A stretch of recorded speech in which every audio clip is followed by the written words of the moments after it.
ایک بزرگ فرماتے ہیں کہ میں ایک مسجد میں نماز ادا کرنے گیا.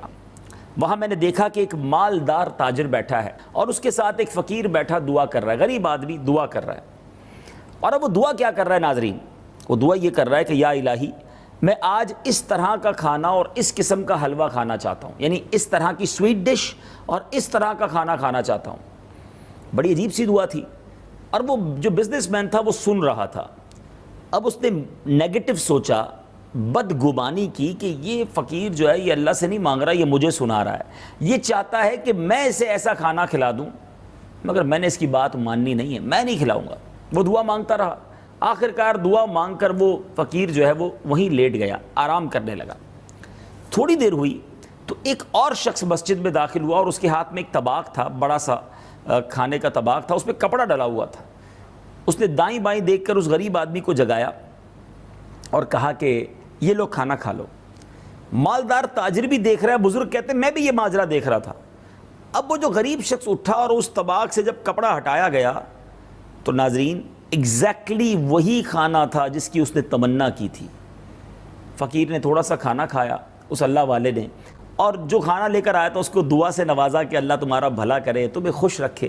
وہ جب کھانا باقی لے کر واپس جانے لگا تو اس مالدار تاجر نے اس کھانا لانے والے شخص کو پکڑ لیا اور کہا رکو تو صحیح، میری بات تو سنو. کہا فرمائیے. کہا ایک بات بتاؤ، تم اس غریب آدمی کو پہلے سے جانتے تھے؟ اس نے کہا نہیں، میں تو اس کو نہیں جانتا تھا، یہ سب سے پہلی آج ہماری ملاقات ہوئی ہے. تو کہا یہ تو بتاؤ کہ ایگزیکٹلی یہی کھانا لے کر تم مسجد میں کیوں آئے اور اس کو تلاش کر کے کیوں کھلایا؟ اس کے پیچھے کیا راز ہے؟ اب اس شخص نے جو اپنا واقعہ بتایا بہت ایمان افروز ہے. وہ شخص کہتا ہے کہ میں بھی ایک غریب شخص ہوں اور مزدور ہوں، روزانہ مزدوری کرتا ہوں، تھوڑے سے پیسے کماتا ہوں، گھر لاتا ہوں اور بیوی بچوں کا پیٹ پالتا ہوں.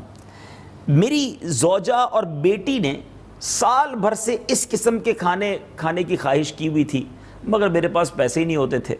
آج تھوڑی سی مزدوری جو ہے میری اچھی بن گئی. ایک مسکال یعنی 4.5 ماشا سونا مجھے ملا. یعنی آج کی زبان میں یہ کہوں کہ تقریباً 4 گرام سونا جو ہے اس شخص کو مزدوری میں ملا. اس نے سوچا کہ بیوی بچوں نے پرٹیکولر کھانے کی فرمائش کی ہے، آج اس کو پورا کر دیتے ہیں. میں مثال کے طور پہ آپ کو سمجھانے کے لیے کہ گویا گھر والوں نے چکن بریانی اور گاجر کے حلوے کا ارادہ کیا ہوا ہے، تو کیوں نہ آج اپنے بچوں کو خوش کیا جائے اور ان کے لیے وہی کھانا بنا دیا جائے. تو کہتا ہے میں وہ سامان لے کر آیا، اپنی زوجہ کو دیا کہ یہ کھانا بناؤ. آج بچے بھی بہت خوش تھے کہ ہم اپنی پسند کا کھانا کھائیں گے. یہاں یہ بھی سیکھنے کو مل رہا ہے ناظرین کہ بہت سے غریب وہ ہیں جن کے گھروں میں مہینوں گوشت نہیں پکتا، مہینوں وہ چکن نہیں کھا سکتے. فروٹ تو شاید بہت سو کو دیکھنے کو بھی نہیں ملتا.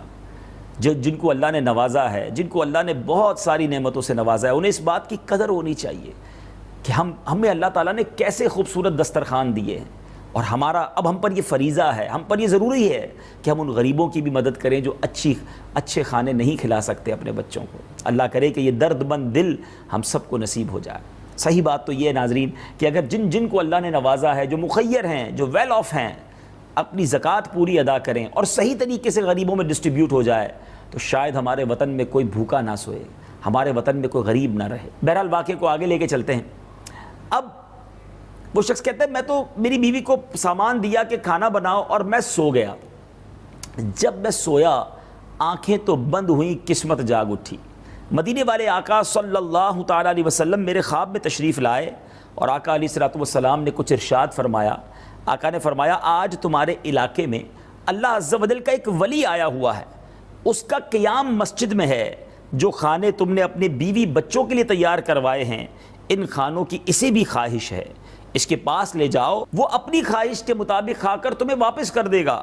بقیہ اللہ تعالیٰ تیرے لیے برکت عطا فرمائے گا اور میں تیرے لیے جنت کی ضمانت دیتا ہوں.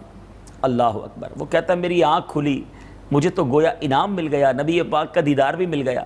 میں نے وہی کھانا اٹھایا، اس غریب کو کھلایا ہے. دیکھو اس نے کھایا بھی تھوڑا ہی ہے، اب واپس اپنے بچوں کو بھی کھلا دوں گا. اور نبی پاک نے بشارت بھی سنا دی ہے. سبحان اللہ، سبحان اللہ. اب اس تاجر کی کیفیت بڑی بدل گئی. یہ سوچنے لگا کہ میں تو نیگیٹو سوچ رہا تھا، میں تو یہ سوچ رہا تھا کہ یہ بندہ دعا مجھے سنانے کے لیے کر رہا ہے، مگر یہاں تو ماجرا ہی کچھ اور ہے. یہ اللہ کا نیک بندہ ہے اور اس کے کھانے کا انتظام کس غیبی طریقے سے ہو رہا ہے. اب اس تاجر نے اس مزدور کو کہا کہ ایسا کرو، 4.5 گرام سونا، 4 گرام سونا ہی تم نے یوز کیا ہے تو مجھ سے وہ رقم لے لو اور جو تم نے یہ نیکی کمائی ہے اس میں مجھے بھی حصہ دے دو۔ آج کل بہت سارے بزنس مین یا پیسے والے سمجھتے ہیں پیسوں سے کام ہو جائے گا۔ کچھ فیصلے دل کے ہوتے ہیں ناظرین، ہر چیز کو پیسوں سے نہیں خریدا جا سکتا، اللہ کی بارگاہ میں دل دیکھے جاتے ہیں۔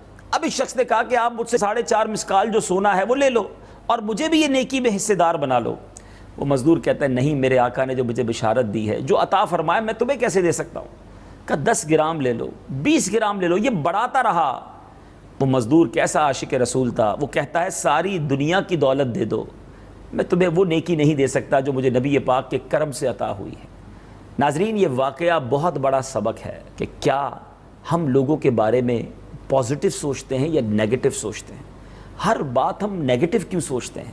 ہر بات میں ہم کسی کے بارے میں بدگمانی ہی کیوں کرتے ہیں؟ ہمیں کیوں لگتا ہے کہ یہ جو کر رہا ہے مجھے دکھانے کے لیے کر رہا ہے، یہ اللہ کے لیے نہیں کر رہا؟ بہت سارے معاملات میں نیگیٹو اپروچ کی وجہ سے، برا سوچنے کی وجہ سے تکلیف میں بھی ہم ہی رہتے ہیں۔